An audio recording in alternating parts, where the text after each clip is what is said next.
In our Western societies, cancer is a major health issue. In fact, if you were born after 1960, you have a 50% chance of being diagnosed with cancer throughout your lifetime. Now, thanks to tremendous advances in both cancer diagnostics and treatment, the majority of patients will go home cured from their cancer.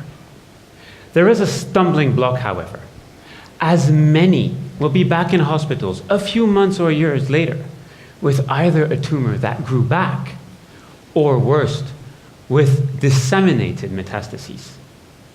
This is in part due to what we call tumor-initiating cells, a tumor cell population representing only a fraction of the tumor. These cells will circulate throughout your body and, a bit like a plant seed, will sprout and grow new tumors. And here we have a big problem, as these cells are currently resistant to all the available treatments. And that's where I come in. My PhD project aims at finding a way to specifically eliminate these cells and understanding what makes them so special. Take the Grimm brothers' fairy tale, Little Red Riding Hood. In that story, the wolf eats the grandmother to take her place, disguised as an old woman. Little Red Riding Hood doesn't recognize the wolf and is tricked into assuming the place is safe.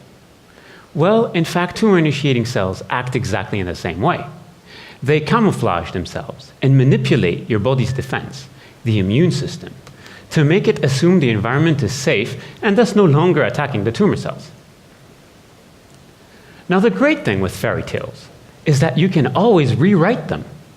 So, let's imagine in the village, they taught Little Red Riding Hood how to better recognize the wolf and gave her the means to fight him off. For sure that story would have a happy end, right? Well, it turns out it's exactly that approach I'm using.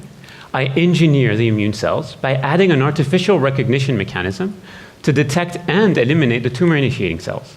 Once activated, these enhanced immune cells will engage in a fierce fight to eliminate the tumor-initiating cells from your body and thus prevent the tumor from growing back. So now you'll have one big question is, does it work? Well, I can tell you, yes, in mice for the moment, but I really hope it will one day be used to treat patients, help them go home definitely cured from their cancer, and so would live happily ever after. Thank you.